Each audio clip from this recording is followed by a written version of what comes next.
So you kind of have to deal with the hazard that they put down, and then if you don't, then they basically get stronger, and if you do, then they get to punish you for trying to get rid of those heavies. Right.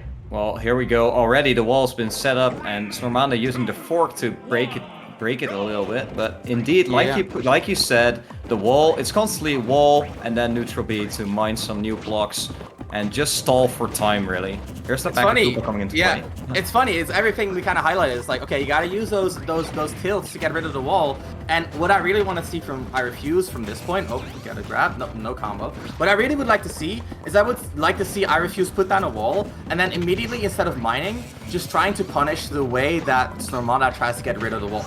Right, so when Snormanda throws at his forward tilt, like Bowser Jr. forward tilt isn't super laggy, but it's not a Chrom down tilt, right? And the same goes for like Bowser Jr. down tilt.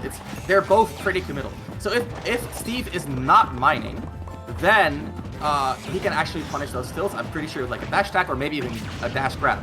In the meantime, we do see iRefuse with that diamond on deck. That means he's gonna mine faster, means he's gonna hit harder. He's basically got Arsene Becker on deck, right? Yeah. But it's so hard for Snormanda to get through these walls. Like he can't really do anything about it, and iRefuse's loadout is looking very nice. He's got plenty of iron to work with, plenty of other resources. It's difficult for Snormanda, I would imagine.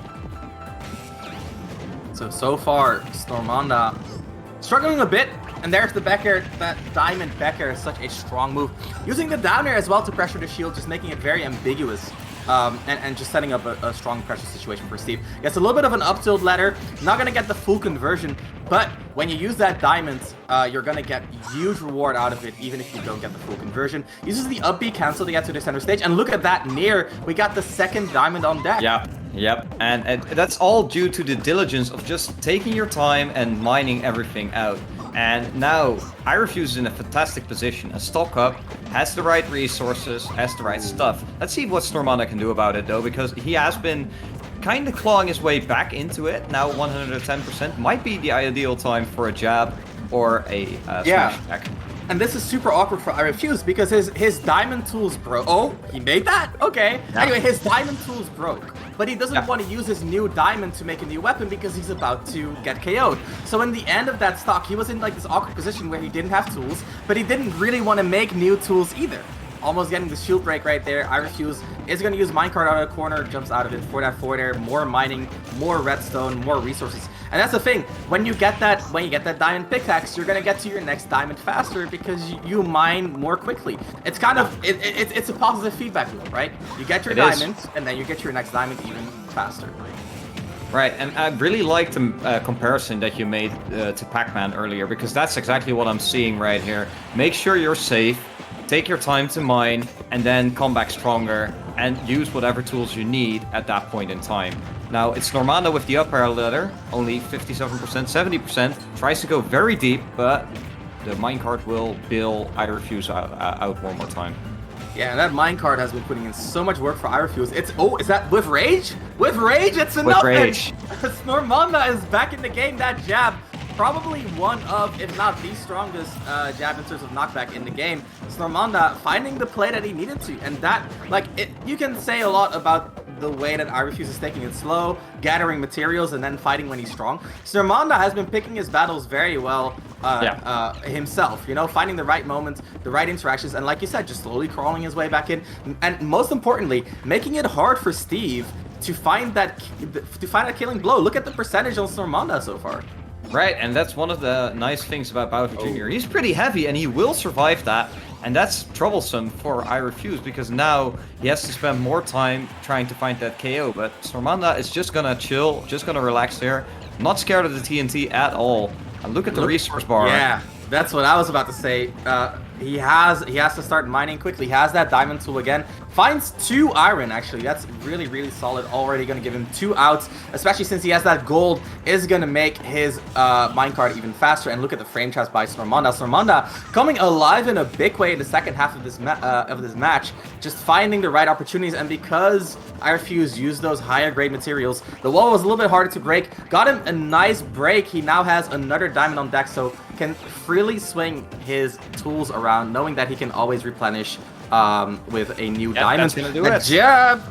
Ooh, and man, dude, I think one of the biggest interactions in that set, and so much stuff was constantly happening, right? iRefuse going for setup after setup, Snormanda weaving in and out, finding the right hits. But the most important thing that I saw happening in that set was the way that iRefuse uses minecart to get out of disadvantage, but not just minecart, also the up B cancels, right? So he uses the up B, goes over the ground, has almost no lag, and at the end, Snormanda catching onto that habit only needs to find that one opening, gets a jab, KO at 120, just extremely solid, finds that one habit that he needs to abuse.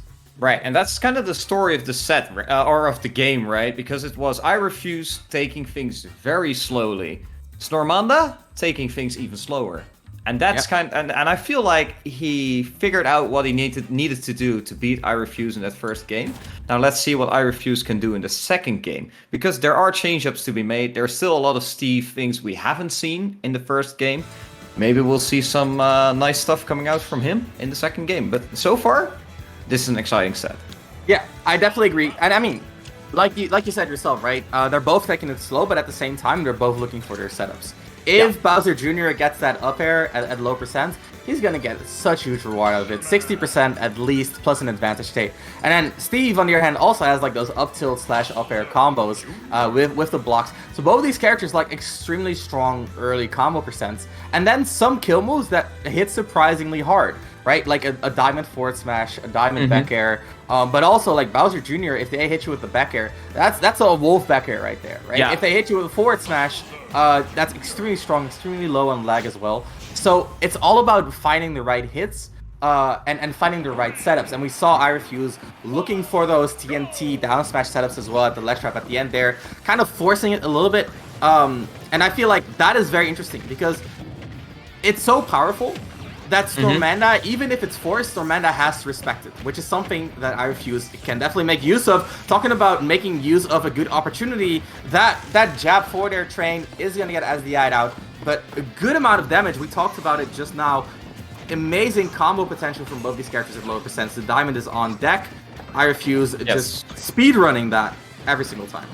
Right, this game is looking like a game of go-kart so far. It's just minecart versus Koopa Clown Car, and so far the minecart seems to be winning. There's that anvil coming out. TNT set up here. No, it's not going to do anything with it. And another diamond on deck. Yep, and now iRefuse is all set up, and you can see already a little bit less inclined to go for mining, is looking to interact. We can see him trying to throw out basically everything he has in his arsenal. We saw minecart, down air, back air, right? Just using whatever move he can to kind of make his approach a bit more ambiguous. Standing on a TNT, trying to look for a down smash opportunity again. And like it's very powerful, right? Because Steve has so many unexpected sequences of moves. If he finds the right one, you're gonna get KO'd, and that's exactly what iRefuse is doing here. Just kind of throwing out as many feints as possible, seeing what sticks. Right, but for Snormanda, Snormanda is of course a big Wi-Fi player as well. He has seen plenty of Steve gameplay because Steve is a pretty popular character online. So he probably is aware of most of his tricks, and that definitely will help. But this will also help, a quick 53% on Snormanda. Snormanda replying to the minecart with a roll in, exactly what you need to do. If Steve ever throws a minecart on your shield, be sure to buffer a spot as your roll in, otherwise you're going to get grabbed. The forward smash charge, not going to connect, but the amazing punish. Snormanda had a lot of time to kind of figure out, okay, what do I want to do here? Finding the right answer there.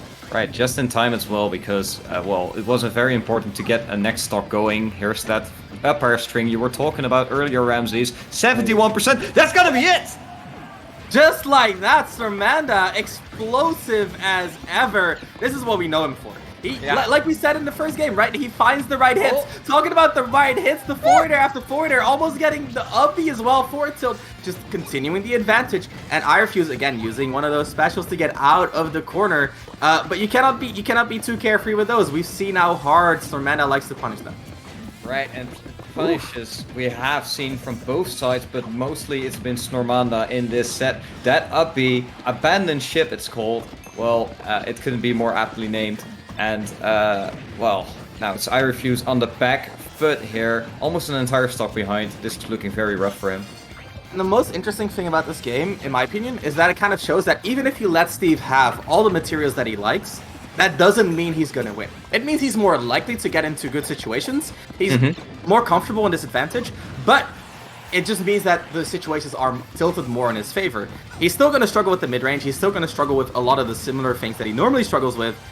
So in that sense, I really applaud Snormanda's patience, knowing that even if he's not going to directly pressure iRefuse, that doesn't mean the end of the world. So he's never forcing the approaches. He's always staying cool, calm, collected, forcing iRefuse to burn those iron resources, forcing iRefuse, throw those mine carts as well, and eventually finding the right hit. Just so patient in neutral as well as in advantage. And I mean, honestly, this is, to me, a showcase of discipline, right? And a showcase of composure. Just Snormanda, like I said, just knowing, hey, I can get away with this. I don't need to force it. And iRefuse feeling a little bit more on edge to be, right? Looking for those setups. We've seen sequences like minecart, down air, back air, right? Minecart, down air, down smash, and all these, like, they're not bad sequences, but they're very much aimed at catching the opponent off guard. And the way Snormanda is playing, he's just chilling. He's saying, hey, I'm waiting for you to run out of steam, and then I'm gonna swoop in, pick up the KO, and he did that multiple times. So want to see how iRefuse turns this around. Would you say that iRefuse is playing more hopeful, like throwing out stuff that he hopes that works, whereas Snormanda is playing more calculated, playing more solid? Or is that not hard to say, the right? position? I think that's a possibility, but I cannot really look into iRefuse's brain. Maybe he's seeing things that I'm not seeing, and based on that, he's going for these type of sequences. But they're just not quite working out. What I can say is that I do think Snormanda is playing calculated in the sense that he's very deliberately playing around Steve's strong tools, and I think that is very impressive. Ooh. A lot of stuff happening on the left side of the stage there. But once again, third game in a row, we see iRefuse taking the lead early. So he definitely changed up a little bit how he's playing. Less waiting, more aggressiveness, using the weaker tools as well now. Clown card beats minecart apparently. I'm not sure how those interactions work, but if that is consistent, that would be a huge boon for Bowser Jr. And here we could already, we could see again, Bowser Jr. kind of struggling to break that wall. Snormanda doesn't really want to force it, tries to break it apart with a bit of poking, waits for Steve to throw out the downer, and then punishes with the Mecha Koopa out of shield. Very, very smart by Snormanda, just making sure, hey, again, puts Steve in the corner, waits for the forward air out of shield, or the forward neutral air out of shield, and then punishes that rising aerial as well. So time and time again, we see Snormanda playing, like putting iRefuse in a bad situation and just waiting for one of those desperate options, like that ledge jump. A lot of Steves love to ledge jump because it leads into the minecart from the ledge, which is very hard to beat. Alright, so Diamond Tool in hand. Let's see if iRefuse can get that stock, because he needs to get it as soon as possible here. But Snormanda knows this is going to play safe. Or is actually not going to play safe, and immediately 38% extra on iRefuse. Snormanda using that forward air, just using that cannonball to destroy the minecart entirely. Huge damage on that move, but up smash anti-air, big call out by iRefuse. It's very scary to go for those, because if your opponent air dodges through it, you can catch a forward smash, just like a charged forward smash as well. That move is extremely punishable. But iRefuse finding the right call out. The Mecha Koopa kind of saving Snormanda, even allowing him to get a reversal. Now pressuring iRefuse, finding some sort of pressure, but iRefuse quietly disengaging. We see the Mecha Koopa set up again. Another diamond in the backpack for iRefuse. That could be huge. Minecart to send Snormanda off stage. Another minecart does get blocked this time around. Gets the grab though. This could be the moment iRefuse has been waiting for, or Sweden has been waiting for. Another grab. Yeah, awkward angle. Yeah, not quite a KO. Awkward angle though, but Bowser Jr. has a pretty solid recovery. The side B allowing for many mix-ups, even giving him a sort of pseudo double jump and going through the ledge with the up B, abandoning ship and getting the opponent's stock. Just like that, the minecart out of the corner is going to strike through, but no KO quite yet. And this is what we looked at before as well. It's hard to find that final blow on Snormanda, but the minecart command grab is going to be enough. That chase and that confidence by iRefuse, I was scared for a second. You know, it looked like he wasn't going to make it, but he made it. He knows the limits of his character. iRefuse is not playing like a scared player, though. Look at this combo. This could be... I thought it could be it. honestly, I would not be surprised. iRefuse, I think those were no impact landing combos. Yeah. Just kind of insane to pull those out in the heat of the moment during an actual tournament match. But the forward smash just whiff punishing so well, and Snormanda with a quick 3-0, not quite what we expected. Not that we expected iRefuse to win, we expected it to be a little more back and forth. But that just goes to show how much that tournament experience can do for you. Right, and I love how a forward smash ended this set. That Bowser Jr. forward smash, extremely strong, like you highlighted earlier. It was just a matter of time of when it was going to hit, and then it did, and immediately the set is over. But a good showing from iRefuse. I think he has potential to perhaps take a set from someone else in this group. But for so far, it's been Gluttony and Snormanda showing up in this group.